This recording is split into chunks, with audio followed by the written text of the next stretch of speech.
21 तारीख को हमारी आंखों के सामने जब हम वहाँ खड़े थे तो 21 साल के शुभकरण सिंह को सर में पीछे से गोली मारी गई। सरकार इतनी निरंकुश ना हो कि अपने देश की जनता की खून की प्यास सोर्स की तरफ उन्होंने गलत इशारे करके उन्होंने नारे लगाने शुरू कर दिए, जय श्री राम, जय श्री राम, जय माता दी, और ऐसे पट पे हाथ मार रहे थे, ये कर रहे थे, वो कर रहे थे।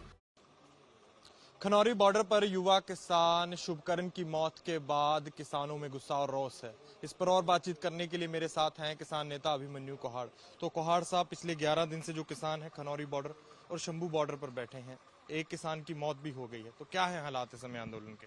देखो, टोटल 4 किसान हमारे शहीद हो चुके हैं।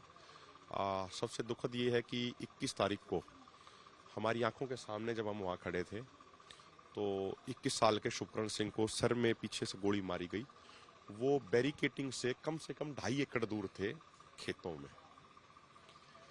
हम एक बात कहना चाह रहे हैं, वो भी किसी के बेटे थे, वो भी किसी के भाई थे। सरकार इतनी निरंकुश ना हो कि अपने देश की जनता की खून की प्यासी हो जाए। मैं आपको उस दिन के विजुअल्स मौजूद हैं, तमाम आपकी जो टीमें मौजूद थी, कैमरे उसके गवाही देते हैं। 11 बजे हमारा आगे जाने का कार्यक्रम था। हमें शंभू बॉर्डर से संदेश आया कि भाई अभी आप रुकिए, और हमारी वीडियो विजुअल्स मौजूद है। सारे किसान शांतिपूर्ण थे। हमने अपील करी कि पुलिस चाहे जैसा भी हमला करे, अब भी हम यही अपील कर रहे हैं, पुलिस चाहे जैसा हमला करे हमारा हाथ नहीं उठना चाहिए। वो भी हमारे भाई हैं, वो राजनेताओं ने मजबूर कर दिए हैं। लेकिन अचानक से 12 सवा 12 बजे फोर्स के लोगों ने कुछ नहीं किया, लेकिन कुछ सिविल ड्रेस में कुछ लोग फोर्स की तरफ खड़े थे, पुलिस फोर्स की तरफ। उन्होंने गलत इशारे करके उन्होंने नारे लगाने शुरू कर दिए, जय श्री राम, जय श्री राम, जय माता दी, और ऐसे पट पे हाथ मार रहे थे, ये कर रहे थे, वो कर रहे थे। कुछ नौजवानों ने उनको जाके कहा कि भाई आप रुक जाइए, आप इस तरीके की चीजें मत कीजिए। उसके तुरंत बाद उन्होंने पानी की बौछार शुरू कर दी और फिर जहरीली गैस के गोले उन्होंने छोड़ दिए, और जिससे हमारे कई किसान अब भी उनकी तबीयत खराब है, जो इस मोर्चे पे, चाहे इंद्रजीत सिंह कोटबुड्डा हो, चाहे सुखजिंदर सिंह खोसा हो, चाहे शंभू बॉर्डर पे जगजीत सिंह डल्लेवाल हो। और हम भी जब कल पटियाला में थे, अपने घायल किसानों का हालचाल पूछने गए थे राजेंद्र हॉस्पिटल में, तो वहां पे हमें भी कल से परसों से महसूस हो रहा है कि फेफड़ों में दर्द हो रहा है बहुत ज्यादा। तो हमने डॉक्टरों से सलाह ली, तो उन्होंने बताया बोला ये जहरीली गैस है, इसने डैमेज कर रही है ये अंदर से। तो हमारा ये कहना, उसके बाद वो 2.5 एकड़ दूर पे वो किसान खड़ा, उसको सीधी गोली मारी गई सर में। उसके बाद पुलिस वाले लोग इधर कूद के आए सिविल ड्रेस में, 25 से अधिक ट्रैक्टर और गाड़ियां तोड़ दी। एक प्रीतपाल सिंह नवा गांव के, उनको उनका अपहरण करके उनकी टांगे तोड़ के उनको लेके गए। जब वो गंभीर रूप से घायल हो गए, उनको पीजीआई रोहतक में एडमिट कराया गया उनको, वहां पे भी उनका इलाज नहीं किया जा रहा है। तो क्या ये देश के अन्नदाता के साथ ऐसा व्यवहार होना चाहिए? सबसे बड़ा सवाल। कल हमारे 62 वर्ष के किसान दर्शन सिंह है, वो शहीद हो गए, उनको हार्ट अटैक आ गया। हमें तो ये लगता है कि वो जहरीली गैस के कारण ही उनको ये हार्ट अटैक आया है। तो ये सरकार 4 किसानों की बलि ले चुकी है, और कितने किसानों की ये बलि लेगी? हम कोई नई मांग लेके थोड़ी आए हैं। हम तो यही तो कह रहे हैं, जो माननीय प्रधानमंत्री जी, वो हमारे भी प्रधानमंत्री हैं। अकेला कॉर्पोरेट घरानों के प्रधानमंत्री नहीं है, अकेला कंपनी वालों के प्रधानमंत्री नहीं है, अकेला शहरी लोगों के प्रधानमंत्री नहीं है। प्रधानमंत्री हमारे भी तो होंगे ना, देश हमारा भी तो होगा ना। तो जो उन्होंने वादे करे थे, हम तो यही बात तो कह रहे हैं माननीय प्रधानमंत्री जी, अब भी आपसे निवेदन कर रहे हैं, अपने वादों को, हमारी कोई बात मत मानिए, आप अपने वादों को पूरा कर दीजिए। आप उसमें नहीं, हमारी एक भी बात मत मानिए, लेकिन अपने वादे आपने जो करे थे कि भाई एमएसपी पे गारंटी कानून होना चाहिए, 2011 में उनका वादा है। जब वो कंज्यूमर अफेयर कमेटी के चेयरमैन थे, उन्होंने उसमें प्रधानमंत्री माननीय डॉक्टर मनमोहन सिंह जी को चिट्ठी लिखी थी। उनका वादा है हजारीबाग की चुनावी सभा में 2014 के चुनाव से पहले कि अगर मैं प्रधानमंत्री बना तो C2 + 50% के अनुसार फसलों का भाव दूंगा। उनका वादा है कि देश में एक देश एक कानून होना चाहिए। तो 2013 वाला भूमि अधिग्रहण कानून क्यों बदल दिया गया किसानों की जमीन लूटने के लिए? भाई लखीमपुर के लोगों को न्याय दिलाने का वादा उन्होंने किया था, वो न्याय उनको क्यों नहीं दिलाया जा रहा है? तो हम कह रहे हैं ये मांगे नहीं, ये वादे हैं, और समझना चाहिए सरकार को। देखो, मांगे मानना ना मानना, वादे पूरे करना ना करना, वो एक अलग विषय है। लेकिन हमने जो 21 तारीख को क्रूर चेहरा देखा, जलियांवाला बाग कांड के बारे में पढ़ा था, सुना था, जनरल डायर के बारे में पढ़ा था, सुना था, लेकिन उस दिन अपनी आंखों के सामने आगे मौजूद थे। जलियांवाला बाग कांड भी देख लिया पार्ट 2, जनरल डायर भी देख लिया, और देखिए कई लीडर्स को भी चोट लगी है। बलदेव सिंह सिरसा जी, उनकी आंख में चोट लगी है। जगजीत सिंह डल्लेवाल जी बेहोश हो गए, उनको उस गैस ने डैमेज कर दिया। अब हमारे यहाँ पे देखो, ये इस हड्डी पे सीधा यहाँ पे उन्होंने, जब अपने किसानों को समझा रहे थे, तो सीधा उन्होंने यहाँ पे छर्रे मारे। ये छर्रे थोड़ा ऊपर हो जाते तो गर्दन में हो गए, ये बड़ा नुकसान भी कर सकते थे। इस हड्डी पे लगे, ये इसलिए अंदर नहीं जा पाई। ये तो जो सरकार का जो ये रवैया है, ये रवैया बिल्कुल ठीक नहीं है, लोकतंत्र के लिए कतई ठीक नहीं है। अगर सरकार इस तरीके से चलेगी, अभी सरकार ने कल घोषणा कर दी कि भाई हम हरियाणा पुलिस ने हम एनएसए लगाएंगे।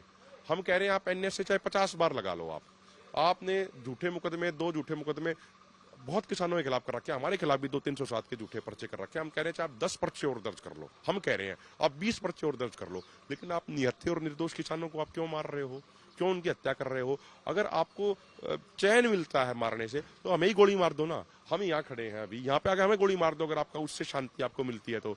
अगर ये सरकार चाहती है कि किसानों को मारना, सबसे पहले हमें मार देना। अरे 21-21, 22-22 साल के नौजवानों की भी क्यों मार रहे हो?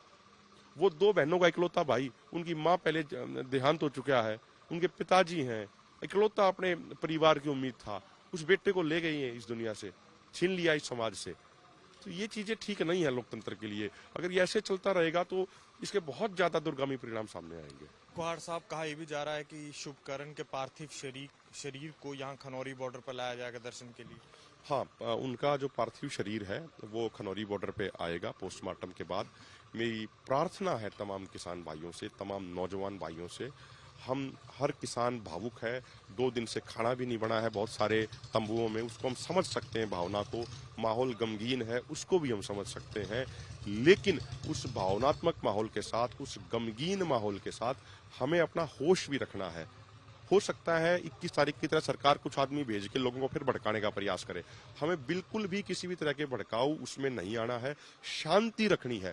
देखो, अगर कोई हिंसा हो जाएगी ना, वो शुभकरण सिंह का अपमान होगा। शुभकरण सिंह हिंसा नहीं कर रहा था, वो 2 एकड़ दूर खड़ा था, शांतिपूर्वक खड़ा, जब उसके सर में गोली लगी। अगर शुभकरण सिंह से प्यार करते हो, अगर उसको सच्ची श्रद्धांजलि देना चाहते हो, अगर उसका सत्कार करते हो नौजवान भाइयों, तो ये आंदोलन जीत के दिखा दो, वही उसको सच्ची श्रद्धांजलि होगी। और जब आंदोलन जीतेंगे ना, मैं वादा करता हूं पूरे देश के लोगों से, हर साल 21 फरवरी को पूरे देश में शुभकरण सिंह को याद किया जाएगा। मेरे पास कल कर्नाटका से आए हैं, कर्नाटका में भी शोक किया गया उनके प्रति। तमिलनाडु में हमारे नेता पीआर पांडियन जी ने शोक सभा करी है, कर्नाटका में कुरुबुरु शांता कुमार ने करी है। तो मेरा ये कहना है कि सच्ची श्रद्धांजलि होगी आंदोलन जीतना, टकराव या हिंसा कोई समाधान नहीं है। हम पहले दिन से कहते आए हैं, हमारे लोग तो उस चीज को मान रहे हैं। मैं सरकार से भी ये कहना चाह रहा हूं, ऐसे निर्दयी जो अधिकारी, जो क्रूर, जो औरंगजेब टाइप जो अधिकारी लगाए हुए हैं, उनकी थोड़ी लगाम कसो। अगर ये ज्यादा बड़ा नुकसान हो गया तो फिर वो सरकार को भी बहुत उल्टा पड़ेगा, महंगा पड़ेगा, समाज को भी बहुत महंगा पड़ेगा। किसी भी लोकतंत्र में खूबसूरती है, देखो, सरकार हमारी बात माने ना माने वो सरकार का विषय है, लेकिन शांतिपूर्वक आंदोलन करना तो हमारा अधिकार है ना।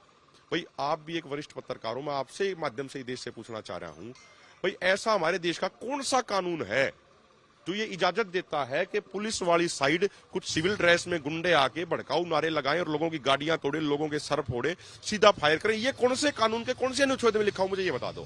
ठीक है, पुलिस प्रशासन, पैरामिलिट्री वाले ने किसी किसान के साथ मारपीट नहीं करी, कोई गाड़ी नहीं तोड़ी। ये सिविल ड्रेस के गुंडों ने जो पुलिस के साथ थे उन्होंने तोड़ी। ये तो हमारा जानने का अधिकार है ना, वो सिविल ड्रेस के गुंडे कौन थे, कैमरों में आए हुए हैं, उनको तो सजा होनी चाहिए। नहीं तो कोई भी कल को गुंडा बन के खड़ा हो जाएगा, किसी को भी मार देगा, फिर देश में सिस्टम क्या रहेगा? फिर तो तानाशाही, फिर तो गुंडागर्दी, अफरा तफरी हो जाएगी, फिर कोई कानून ही नहीं रहेगा फिर तो कोई। तो इस चीज का समाधान होना चाहिए, इस चीज पे रोक लगाई जानी चाहिए। कुहाड़ साहब, किसानों का यह भी कहना है कि 21 तारीख को देखा गया था कि हरियाणा पुलिस के कुछ जवान पंजाब की तरफ दाखिल होते हैं, गाड़ियां तोड़ फोड़ते हैं और कुछ किसानों के साथ मारपीट भी करते हैं। तो क्या स्टेटस? एक नवा गांव से एक किसान प्रीतपाल सिंह को उनका अपहरण किया गया, उनकी ट्रॉली से उनकी टांगे तोड़ी गई और उनको फिर वो लेके गए उधर। उनको पीजीआई रोहतक में उनको एडमिट कराया गया, उनकी हालत बड़ी गंभीर है, उनको सही से ट्रीटमेंट नहीं दी जा रही है, उल्टा उनके ऊपर 307 का झूठा पर्चा दर्ज कर दिया गया। कुल्हाड़ियों से ट्रैक्टर काटे गए हैं, कुल्हाड़ियों से। हरियाणा के हमारे एक पदार्थ खेड़ा गांव का ट्रैक्टर था, कुल्हाड़ियों से काटा गया, उसके डीजल की जो पाइप थी उसकी वो तोड़ दी गई, डीजल सड़क पे गिरा दिया गया।